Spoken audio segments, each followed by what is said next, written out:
በስመ አብ ወወልድ ወመንፈስ ቅዱስ አሃዱ አምላክ አሜን።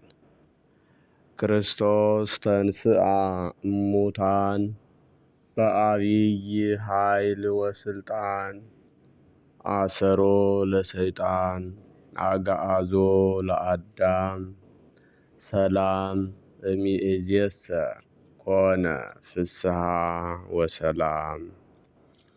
የሰላም አምላክ የትንሣኤያችን በኩር መድኃኔ ዓለም ኢየሱስ ክርስቶስ በቸርነቱና በምሕረቱ ጠብቆ ለዚህች ዕለት ስላደረሰን ከባሕርይ አባቱ ከአብ ከባሕርይ ሕይወቱ ከመንፈስ ቅዱስ ጋር ስሙ ለዘላለም የተመሰገነ ይሁን። የተወደዳችሁና የተከበራችሁ የእግዚአብሔር ቤተሰቦች የንጽሕተ ንጹሐን የቅድስተ ቅዱሳን የወላዲተ አምላክ የድንግል ማርያም የአስራት የቃል ኪዳን የመስቀል ስር ያደራ ልጆች የቅዱሳን ሁሉ ወዳጆች በወደደንና ባከበረን እስከ ሞት ድረስ በታመነልን በኢየሱስ ክርስቶስ ፍጹም ሰላም ሰላም እላችኋለሁ። እንደምን አደራችሁ? እንደምን አረፈዳችሁ? እንደምን ቆያችሁ? አሜን። ሳይገባን እንዲገባን አድርጎ በቸርነቱና በምሕረቱ ጠብቆ ለዚህች ዕለት ያደረሰን ሕያውና ገናናው አምላካችን እግዚአብሔር ስሙ በድጋሜ የተመሰገነ ይሁን። አትለይምና እናቱ እናታችን እመቤታችን ወላዲተ አምላክ ድንግል ማርያም ለስም አጠራሯ ክብር ምስጋና ይድረሳት። ቅዱሳን መላእክት፣ ነቢያት፣ ሐዋርያት፣ ጻድቃን፣ ሰማዕታት፣ ደናግል፣ መነኮሳት እንደየክብራቸውና እንደየማዕረጋቸው ክብር ምስጋና ይድረሳቸው። በቅድሚያ እንኳን በዛሬው ዕለት ታስበውና ተከብረው ለሚውሉ ቅዱሳን ዓመታዊና ወርሃዊ ክብረ በዓል በሰላም በጤና አደረሳችሁ አደረሰን። የቅዱሳን ረድኤት በረከታቸው በሁላችን ላይ ይደርብን። እንደ እግዚአብሔር መልካም ፈቃድ የዕለቱን ስንክሳር አሰማችኋለሁ።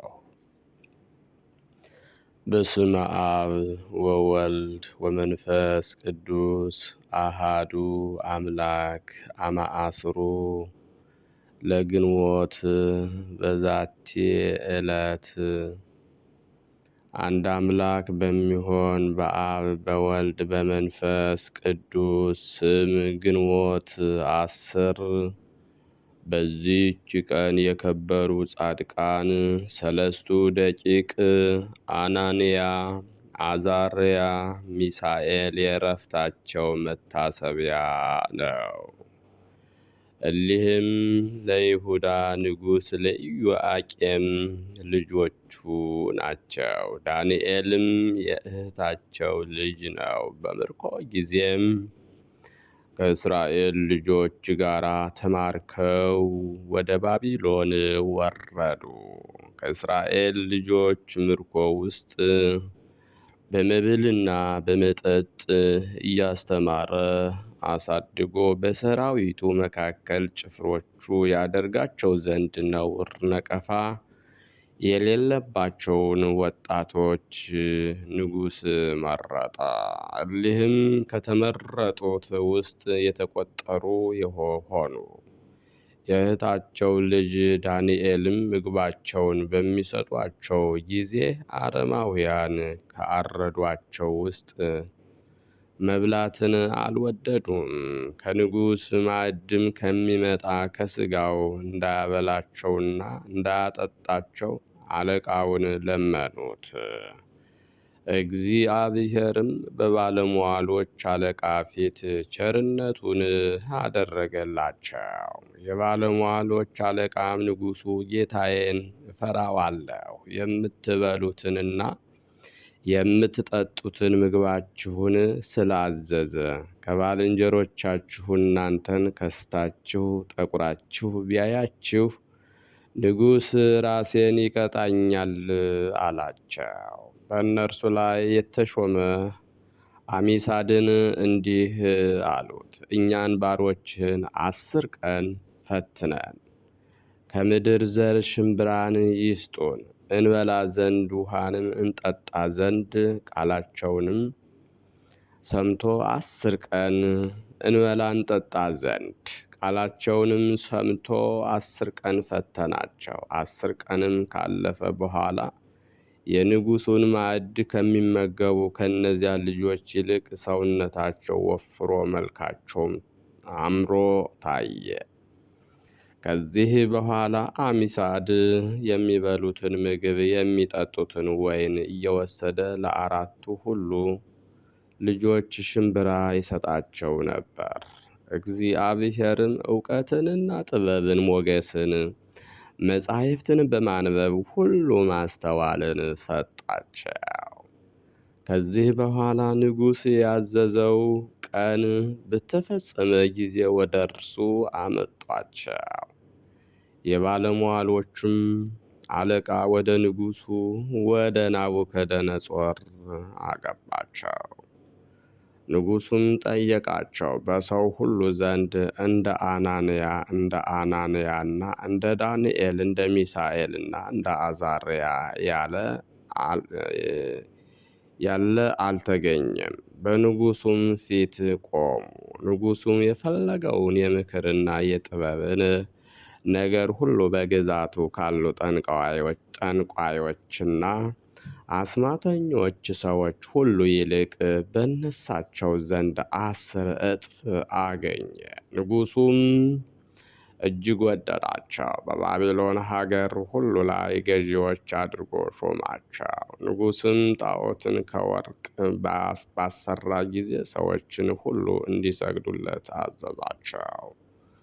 3 ልጆችም ለዚያ ጣዖት ባልሰገዱ ጊዜ የሚቀኑባቸው ወደ ንጉሥ ነገር ሰርተው በንጉሥ ፊት አቀረቧቸው። ስላልሰገዱለትም ጠየቃቸው። እነርሱም እኛ ለሠራኸው ለወርቅ ምስል አንሰግድም አሉት። ንጉሥም ተቆጥቶ ከምትነድ የእሳት ምድጃ ውስጥ ይጨምሯቸው ዘንድ አዘዘ።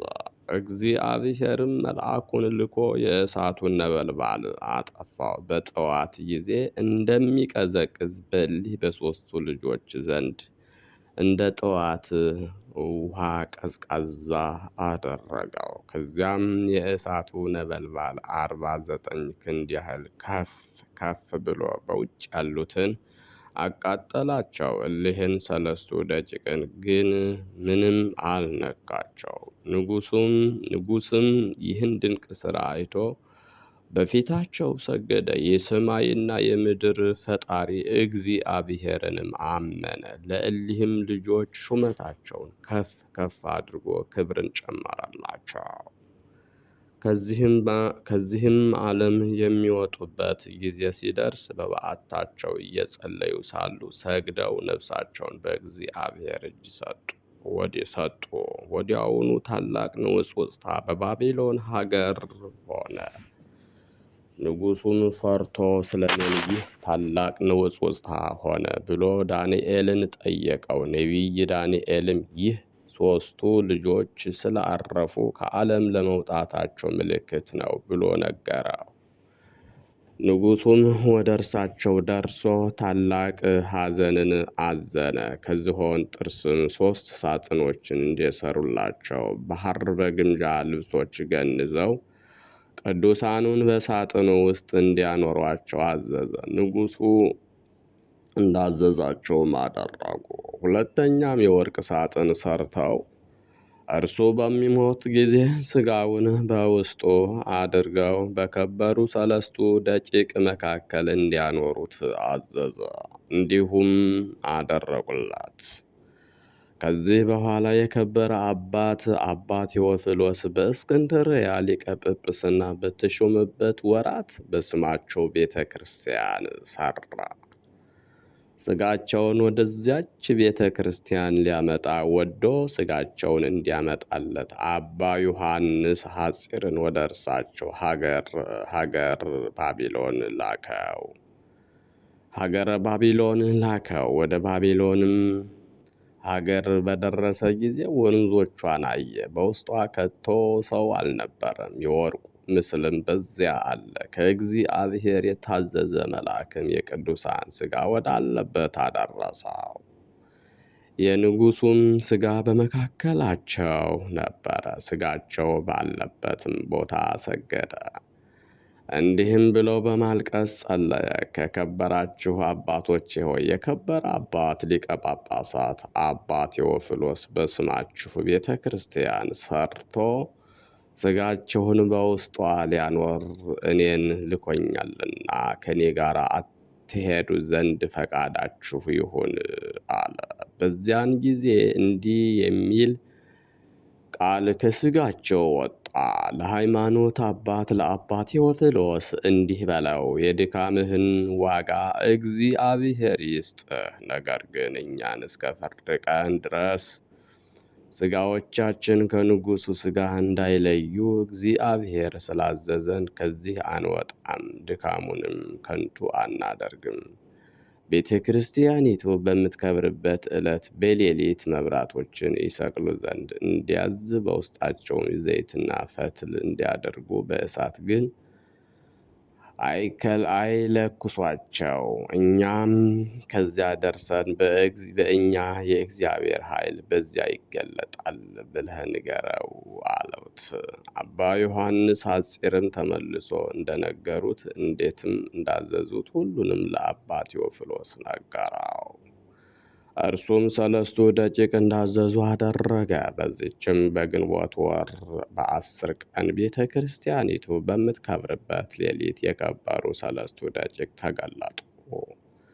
ያለ እሳትም መብራቶችን አበሩ። ሊቀ ጳጳሳቱና ለዚህ ጸጋ የታደሉ ሁሉ በቤተ ክርስቲያኒቱ እርከን ላይ ሲዞሩ ሰለስቱ ደቂቅን አዩአቸው። በየአይነቱ በሆነ ደዌ የታመሙ ብዙ በሽተኞችም ከቅዱሳን ሰለስቱ ደቂቅ መገለጥ የተነሳ ያን ጊዜ ተፈወሱ።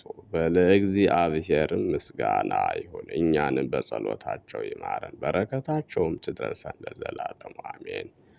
ሰላም ለሰለስቱ ደቂቅ ዘተለአሉ በቅዳሴ ቤቶም ኮነ ለቴዎፍሎስ በመዋዕሉ ለሐፂር ዮሐንስ በከመ አዘዝዎ እሉ ሀበቀናዴል እንበለ አብርሆ ተሰቅሉ ለዋካ በአቶሙ ዮም ተክእወ ጸዳሉ። በዚችም ቀን አብርሃም ጸራቢ በሰማዕትነት አረፈ። ይህም ቅዱስ የሰማዕት ቴዎድሮስ ገዳም ተብላ ከምትጠራ ከመርቅያስ ሀገር ሰዎች ነው።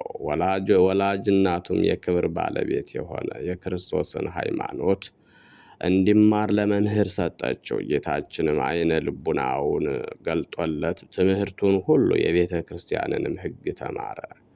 ከዚህም በኋላ መጾም መጸለይና መስገድ ጀመረ። 9 ዓመትም በሆነው ጊዜ ከድንጋይ የሚሰራ የውሃ መሄጃ መጥረብን ተማረ። በዚህም ብዙ ገንዘብ አከማቸ። ለድሆችና ለጦም አዳሪዎች የሚመጸውት ሆነ። በአንዲት ዕለትም በሌሊት ሲጸልይ የዚችን ዓለምና በውስጧ ያለው ሁሉ ኃላፊ መሆኑን አሰበ። የክብር ባለቤት በሆነ በክርስቶስ ምስክር ሆኖ መሞትን ወደደ።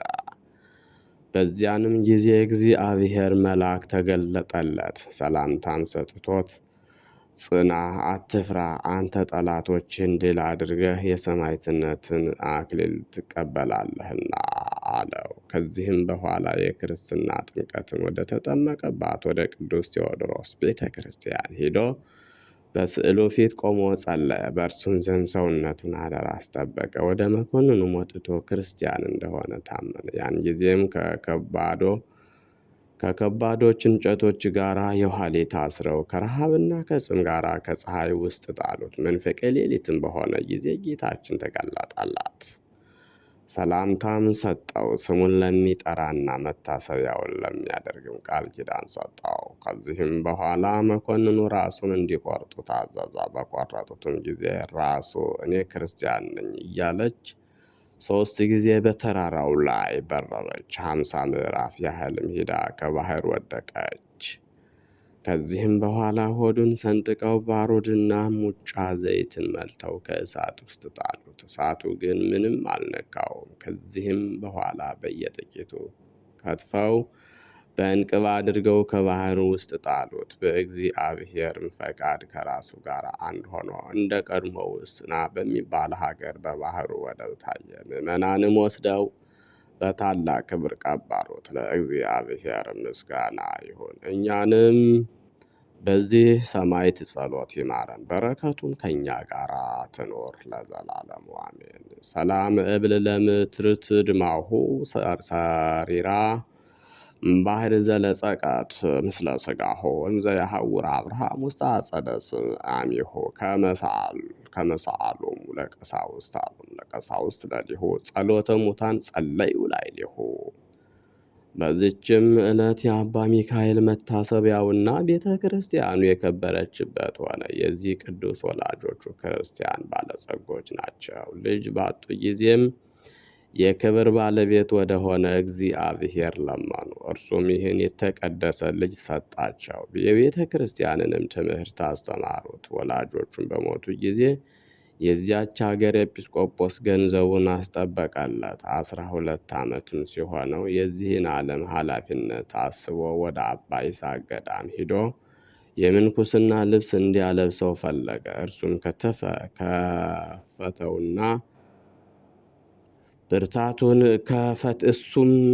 ከፈተነውና ብርታቱን ካየ በኋላ አለበሰው። የእግዚአብሔርም ጸጋ አደረበት። የፊቱ መልክ ተለውጦ እንደ ደረቅ እንጨት እስኪሆን በጾምና በጸሎት ሰውነቱን አስጨነቀ።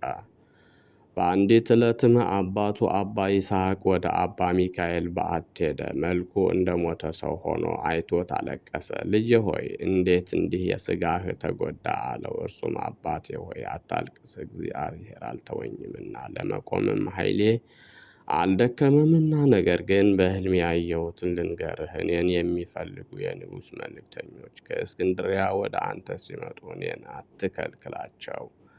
አንተን እንዳይወቅሱ በሁለተኛውም ዓመት ታላቅ ረሃብ ይመጣል፣ ምድርንም ያጠፋታልና ለልጆችህ ምግባቸውን አዘጋጅ ብሎ መለሰለት። ከወራትም በኋላ በንጉሥ ጭፍራ አምሳል ሰዎች አባ ሚካኤልን እየፈለጉ መጥተው አባ ይስሐቅን ያዙት። ሚካኤልንም ባገኙትና ባወቁት ጊዜ ከእሳቸው ጋር ወሰዱት። መነኮሳቱም እያዘኑ ቀሩ። ረሃብም በሆነ ጊዜ አገረ ገዡ በዚያ ገዳም እህል እንዳለ ሰምቶ ሊከባቸው ፈለገ። አባ ይስሐቅም ሊማልድ ወደ መኮንኑ መጣ። ያን ጊዜም ብዙ ጭፍሮች ከሰይፎች ጋር ከዚያ ገዳም ወጥተው መኮንኑ እያደነቀ አባ ይስሐቅን ወሰዱት። ከዚህም በኋላ አባ ሚካኤል መጥቶ ራሱን ገለጠለት። እነዚያ የወሰዱት ሰዎች የሰማይ ሰራዊት እርሱን የወሰዱበት ሀገርም ኢየሩሳሌም ሰማያዊት እንደሆነች ነገረው። ከዚህም በኋላ ኤጲስቆጶሱ ባስጠበቀለት ገንዘቡ ቤተ ክርስቲያን እንዲሰራለት አዘዘው። በዚያች በበዓቱ ላይ ሰራለትና በዚች ዕለት አከበሯት። ደግሞም አባ ሚካኤል ለአባ ይስሐቅ ተገልጦ በመጪው ዓመት እንደሚሞት ነገረው። እንደ ቃሉም ሆነ። ለእግዚአብሔር ምስጋና ይሁን። እኛንም በዚህ ጻድቅ ጸሎት ይማረን፣ በረከቱም ከእኛ ጋር ትኑር ለዘላለሙ አሜን። ሰላም ለአባ ሚካኤል እምነ መምህሩ ዘአፍለሶ እንተነስእ ወመላእክት በንጉሶሙ ሐሰሶ ወበተመይጦቱ ለሃሪ መንገላ አቡሁ ገይሶ ዜነወ ወአይዳ ዘከመ ይህድፍ ነፍሶ እግዚአብሔር ውስተ ዛይን ወመርሶ። በዚችም ቀን ከአባ ኖብ ጋር 358 ነፍስ በሰማዕትነት ሞቱ። የፓትርያርክ አባ ዮሐንስ መታሰቢያው ነው። በረከታቸው ከእኛ ጋር ለዘላለሙ ትኑር አሜን። ሰላም እብል ለዮሐንስ ፓትርያርክ ዘጻመ ወነግሃ ወዘተጋለ ለሰርክ እንዘ ይብል ሰሚዮ ቃለ መጽሐፍ ቡሩክ አመ ጊዜ ነግህ ዝርአ ዘርአከ ለፓትርያርክ ዘጻመ ወነግሃ ወዘተጋለ ለሰርከ እንዘ ይብል ሰሚዮ ቃለ መጽሐፍ ቡሩክ አመ ጊዜ ነግህ ዘርአከ ወበምሴት ትህድግ ደዴከ። ግንቦት 10 ቀን የሚከበሩ ዓመታዊ የቅዱሳን በዓላት፣ አንደኛ ሰለስቱ ደቂቅ ቅዱሳን አናንያ፣ አዛርያና ሚሳኤል። ሁለተኛ ቅዱስ አብርሃም ጸራቢ ወይም ሰማዕት። ሶስተኛ አባ ሚካኤል ገዳማዊ። አራተኛ አባ ይስሐቅ ግብፃዊ ናቸው። ወርሃዊ በዓላት ደግሞ አንደኛ ቅዱስ ናትናኤል ሐዋርያ፣ ሁለተኛ ቅዱስ ኒቆላዎስ ዘሀገረ ሜራ፣ ሶስተኛ ቅዱስ ቆስጠንጢኖስ ጻድቅ ንጉሥ፣ አራተኛ አቡነ መልክዓ ክርስቶስ፣ አምስተኛ ቅዱስ ያዕቆብ ሐዋርያ ወልደ እልፍዮስ፣ ስድስተኛ ቅድስት እሌኒ ንግሥት፣ ሰባተኛ ቅዱስ ዕፀ መስቀል ናቸው። ናቡከደነጾርም መልሶ መልአኩን የላከ ከአምላካቸውም በቀር ማንንም አምላክ እንዳያመልኩ ለእርሱም እንዳይሰግዱ ሰውነታቸውን አሳልፈው የሰጡትን የንጉሡንም ቃል የተላለፉትን በእርሱ የታመኑትን ባሪያዎቹን ያዳነ የሲድራቅና የሚሳቅ የአብደናጎም አምላክ ይባረክ። ትንቢተ ዳንኤል ምዕራፍ 3 ከቁጥር 25 ዘአቅረብኩ ማሕሌተ አዘኪርያ ይላፈ ምለተ ጽምዱከ ዘልፈ ለእለ አነብብ ተወከፍ ዘንዴቴ መጽሐፈ እንተረሰይከ እግዚኦ ጸሪቀ መበለት ውቁፈ እምእለ አብኡ ብኡላን ዘተርፈ ነቢያት ቅዱሳን ወሐዋርያት ሰባክያን ሰማዕት ወጻድቃን ወመላእክት ትጉሃን ደናግል አዲ ወመነኮሳት ሄራን ባርኩ ባርኮ ጉባኤ ዛቲ መካን እስከ አረጋዊ ሊቆኑስ ሕፃን ለዘጸሐፎ በክርታስ ወለዛ አጸሐፎን ዘይደር ስለዛ አንበቦ ወለዘ ተርጎሞ በልሳን አዲስ ወለዘ ሰማ ቃሎ በእዝነ መንፈስ በጸሎተ እሙ ማርያም አራቂተ ኩሎ እምባይስ ህቡረ ይመሐረነ ኢየሱስ ክርስቶስ። የሰማነውን በእዝነ ልቡናችን ያሳድርብን። የቅዱሳን ረድኤት በረከታቸው ይደርብን። ቃል ኪዳናቸው አይለየን። በሰላም ያሳደረ አምላክ በሰላም እንዲያውለን። አቡነ ዘበሰማያት እንበል። ይትቀደስ ስምከ ትምጻእ መንግሥትከ ወይኩን ፈቃድከ በከመ በሰማይ ከማሁ በምድር ሲሳየነ ዘለለ ዕለትነ ሀበነ ዮም ወኅድግ ለነ አበሳነ ወጌጋየነ ንኅድግ ለዘአበሰ ለነ ኢታብአነ እግዚኦ ውስተ መንሱት አላ አድኅነነ አልዓነ እምኩሉ እኩይ እስመ ዚአከ ይእቲ መንግሥት ኃይል ወስብሐት ለዓለመ ዓለም በሰላመ ኦ እግዝእትየ ማርያም ሰላም ለኪ ድንግል በህሊናኪ ወድንግል በሥጋኪ እግዚአብሔር ጸባኦት ሰላም ለኪ ብርክት አንቲ እማንስት ወቡሩክ ፍሬ ከርሥኪ ተፈሥሒ ፍሥሕት ኦ ምልዕተ ጸጋ ጸልዪ ወሰአሊ ምህረታ ኢየሱስ ክርስቶስ ከመ ይስረይ ለነ ኃጣውኢነ ኩኑ ፍቱሐነ ወንጹሐነ ይረስይክሙ ድሉዋነ ለመንግሥተ ሰማያት እግዚኦ መሐረነ ክርስቶስ እንበል 12 ጊዜ። እግዚኦ መሐረነ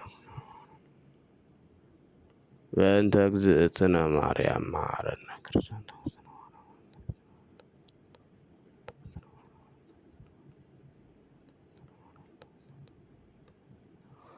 ኦ ተወካፌ ንስሐ ሠራይ ኃጢአት ኢየሱስ ክርስቶስ ሠራይ ኃጢአት ወኃጢአተ ኩሉ ሕዝብከ ማእሰራ ኃጢአት እግዚአብሔር ይፍታ። እግዚአብሔር ይባርክ። እግዚአብሔር ይጠብቃችሁ። በሰላም ዋሉ። መልካም ቀን